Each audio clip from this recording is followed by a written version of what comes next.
Tony Aguilar, and I'm here going to do a short preview here of one of the armies. Several people have asked me to do one of these before.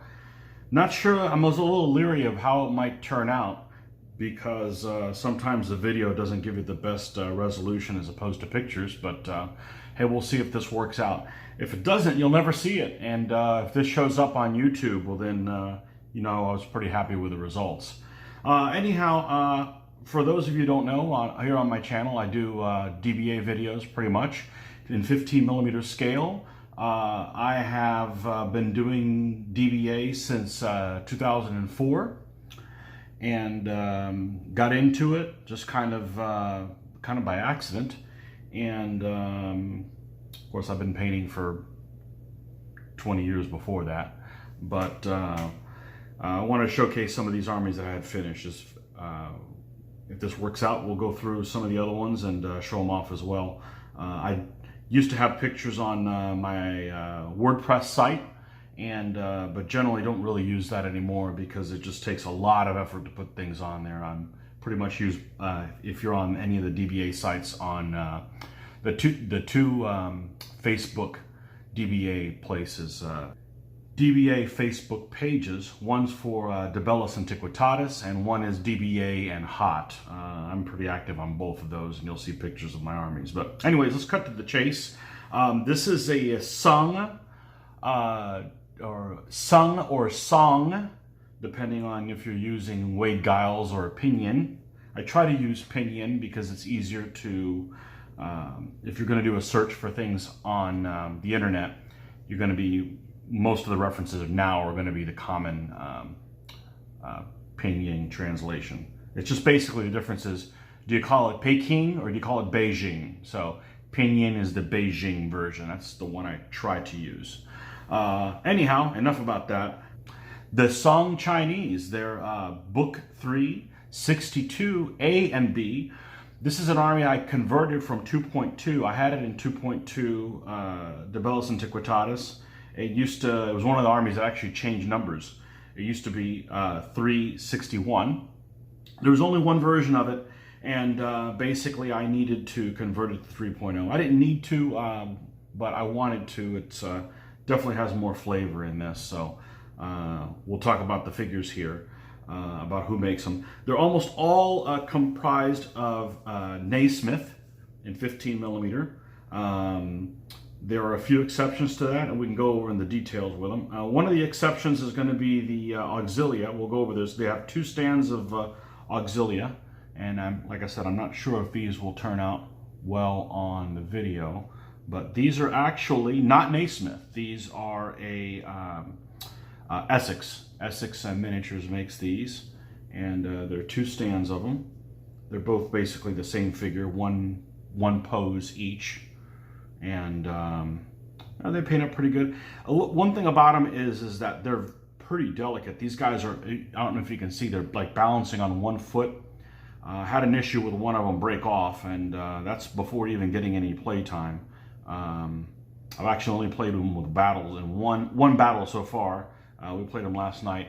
Hopefully we'll do a battle filming here soon, and you'll see them again. But these are Essex. Now, some of you may know that these aren't the most accurate castings, and what I mean by that is, back in the 70s, there was a lot of these figures for a lot of the Chinese armies were based on Armies and Enemies of China.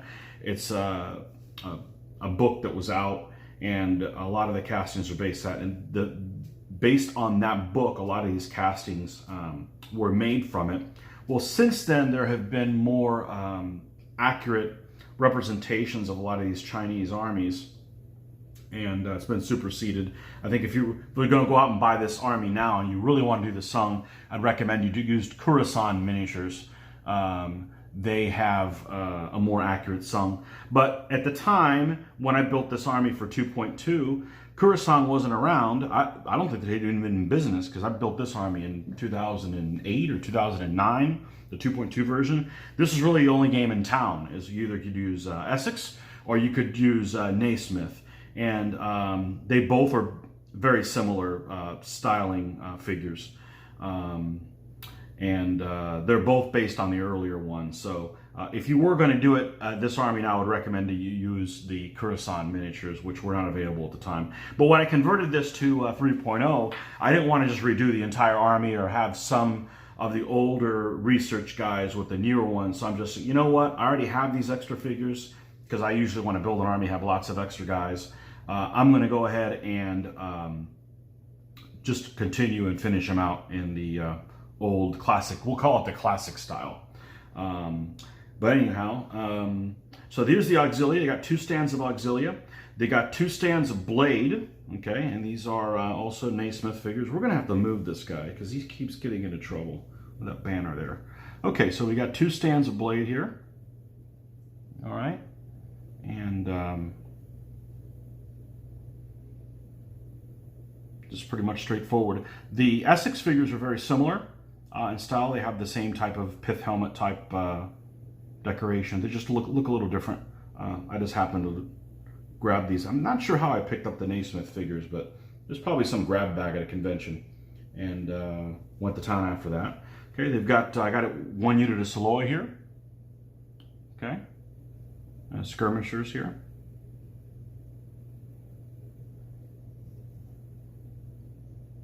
And here's 3 stands of solid crossbow. I'm sorry, 4 stands of solid crossbow. Decided to paint the crossbows blue. Probably not accurate, but I didn't want to add some color to them. That's the thing, is when you're doing these historical armies, there's very little information shown on how exactly the figures are painted. So you've got to kind of pull things out of your nether regions. Or you basically end up painting all the figures the same. It's like, if you notice, a lot of the armies want to be wearing like red. Red's a really common dye. Well, you can't make every army red, because otherwise it's like, why am I even painting different armies if I'm going to make them look the same? So that was my take. I wanted to paint a little crossbow guys different color. Of course, this army is mostly white, black, and with red trim. So and the reason I went with that scheme is I noticed these little pith helmet things that they had were all black, so I figured I would work that into their pants or skirts or sarongs. I'm not really sure what these guys are wearing, but they're all wearing sarong type things, and they're also in black. That's kind of consistent, you know. So okay, so we've got 4 stands of solid crossbowmen. We've got a stand of fast bow. This is left over from the 2.2 list. In the new version, I believe it's the A list. If I want to take these guys, I have to take 2 units of them. I'm not going to paint another bow. These guys don't need any more shooters. So this guy may not get used very much from now on, but he did get used in the 2.2 version. I've got several games in with them already in the 2.2 version. Maybe 40 games I've used them before, so they got a good number of games in before. These guys are always fun. The rockets is 2 stands of artillery. Now, both versions of the army don't have artillery. I'm sorry, both versions do have. The A list can have 1 unit, and the B list can have 2. So here's, they can have up to 2, and these are also Naismith figures along with the launchers and everything. Everything on here is part of the Naismith pack. And I painted them up like they had little bamboo rocket things. So, and actually they have a guy here that has I don't know if you can make that out. He's got a candle. So I painted him up like his little candle. Guy walking around with dripping wax everywhere. Careful, don't trip and set that thing off when you don't need to. Okay, so hordes. Got 2 stands of hordes, solid hordes. And I already had one of these. I had to create another one the other day. Basically, so all these Naismith figures are basically 1 pose per stand. This is actually only 2 different figures, and they're 1 pose each. So we got some javelin guys that I used to make up, and we've got some armored guys that are kind of prodding them on in the back, and that makes the 7 figures there, and I think they turned out pretty well. This actually is one of the fun things to use in this army, is to use this horde, so hopefully we'll see something real zany with them in one of the videos that we do with them. They're a cool unit. Unit of cavalry, okay, and this is the cavalry unit that is available in the A list, okay, and these are Naismith as well, okay. So I painted some leather armor there, red trimming. This is in the original army that I made. This was actually the command stand. I only had one. I built this army actually for a horde event where you needed to have at least one horde. I didn't have an army with a horde. I like Chinese army, love Chinese armies. I love Asian armies as well. It's just really cool. People don't normally use them, and they're very colorful, and most of them are really, really good. They have nice combined arms. But anyhow, this was actually my command stand. I had a command figure that at the time I didn't have one, and I actually took the guy out and put him back in. These guys were actually 4 stands of 3 guys on them with my 2.2. So I popped all the guys off and painted another set of 4 guys, put them all back in, and redid the terrain on the stands, and even was able to reuse the same stands and figures. So these are actually the original stands. So if you're careful with this stuff, there's no reason to throw any of this stuff away. I'm really happy with how they turned out. But this is the cavalry stand. This now just is no longer a command stand. It's just a regular cavalry stand. The commander's gone on to, we'll see what we can use him for. He's actually a commander that, because there's only 1 figure per pack, there was no commander figure for this army out of Naismith. So I converted him out of a bowman. And he looked pretty good, but we've moved on to better things. So this just became a regular cav stand. This is a unit that is unique to the B list. They can have fire lance cavalry, and this is a night stand. And what I did is I took some horses that I already had. I believe these are from the Tang Chinese, and gave them some leather armor there with some red tinted leather armor. So we have kind of a red scheme going with everybody. These guys are more elite guys, so they've got their tunics that are wearing. They're all red. You know, they decided to spend more money on them instead of just a standard white. You know, make them stand out a little differently. And fire lances, I didn't want to order. Coruscant makes them. I didn't want to order just a few Coruscant figures that are going to look totally different than these. So what I did is I took, these are the same figures. They're just converted. What I did is I took a tiny little piece of tubing and glued it right next to the lance, so they became fire lances. And basically, it's like I think it's like you get ready to charge guys, and they'd fire those things off. So you know, you would have, you know, bells and whistles and flying shrapnel before they went in and mixed it up. So anyhow, it is literally the same figure, but just painted in different colors. And we did the little tubing. Now, it was kind of interesting trying to get the tubing to stick, because you have a tube that is round and you have to glue it to a lance that's also round. So what I ended up doing is it was like a 3-step process.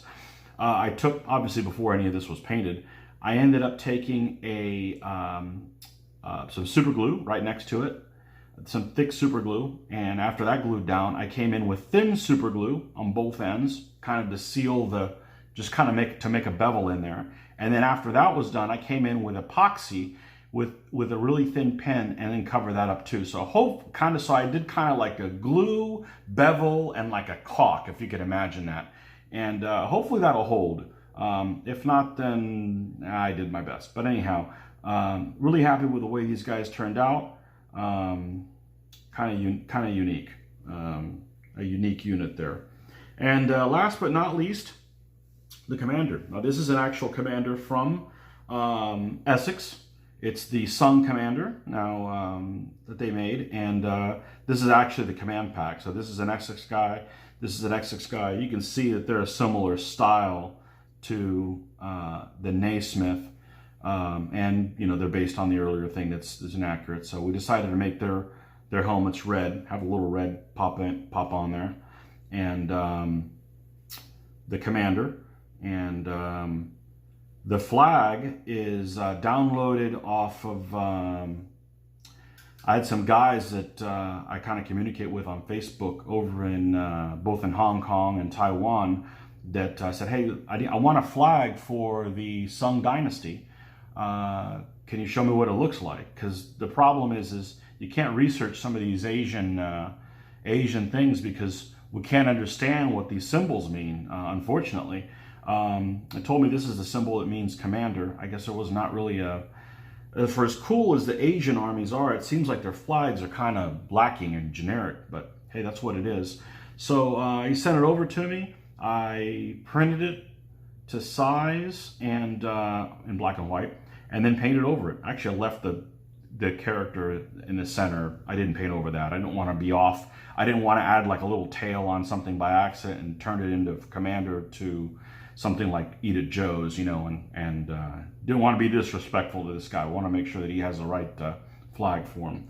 But anyhow, that turned out real easy. How to do something unique with these little, because it's literally like a separate tail up here. I'm like, how in the heck am I going to do that? Well, when I printed it, well, one thing about printing is, and I am not the most computer savvy person in the world. I actually don't have a home computer. This is all, if you see this video, it's all filmed on my phone camera and edited on my phone and uploaded onto YouTube from my phone.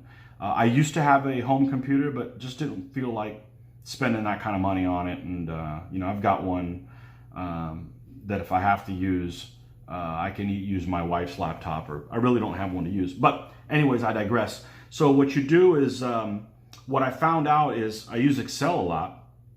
And if you can take any drawing and paste it into Excel, and then in Excel, you can actually take the box that the drawing is, you just inserted it, and make it, stretch it bigger or smaller, however you want, do a couple of test prints, and you can use Excel to size your pretty much anything you want on there for a flag and use it. And you don't have to print it in color. This one in particular was printed in black and white, and I just painted it up. And now the one thing I needed to do different with the fringes, I'd never done that before, is when I printed this thing up, it was actually square, and it had the fringes on there and everything. What I normally do is you cover both sides with Elmer's glue and put it together and kind of give it a little bend so it's got some wave to it. But I didn't want to do the fringes first, so I actually did the waves and everything while it was solid without these fringes, so it was just a square rectangle. Then after it dried, I came out and actually cut the pieces out, and I seemed to work really well. And of course, it's stiff a little bit from the Elmer's. Turned out really well. Lots of people seem to like it. Of course, people love flags. I love flags too, as long as there's not too many. Otherwise, it really distracts. Like, hey, which is the command stand? One other thing on here is this camp. This is actually, I made that from the original army. It was based on a drawing I saw in one of the Osprey books on, I want to say it was siege equipment for the Chinese armies. And this is actually on a picture for the Sung. And this is actually made out of blue styrofoam. This is all one piece. It's the high density one. It doesn't weigh anything at all. This is actually little sticks that I stuck in here, and we glued them in, and then put some cardboard over here so we could bend it. Boy, you just want to get in my way, don't you? I sometimes tear up my own armies, but hey, you know, I guess better me than someone else. I know how to repair them. Anyhow, back to this. So this is just a piece of high density foam. Cut through with one of those styrofoam cutters that you could bend the wire and make it different shapes, and I just zip cut it all the way through. This is one piece, and what I did was you came in with an X-Acto knife and cut these little longitudinal lines in it. So it had all these lines in here, and of course one around the edge here of the opening. So you have all these longitudinal lines, and I came in here with a small screwdriver and just went pop the verticals in. So then I didn't have to worry about the verticals going into another row, since there's basically a division there. It worked really well. It's unique and kind of fits the theme of the army. But anyhow, I'm not sure how this turned out. Hopefully, if it turns out really well, then you'll see more of these. I've got about 20 armies that we can go through, and you can see what they look like. and of course, you know, in our videos they'll show up as well. But maybe this is an opportunity to talk a little bit more about the figures. Love talking about figures. I surf a lot and look at figures a lot, so that's always one of my favorite things to do, is see who makes an army and what figures I would use for them. So anyhow, hopefully this was useful or entertaining, and until next time, this is the Song Ready for Battle.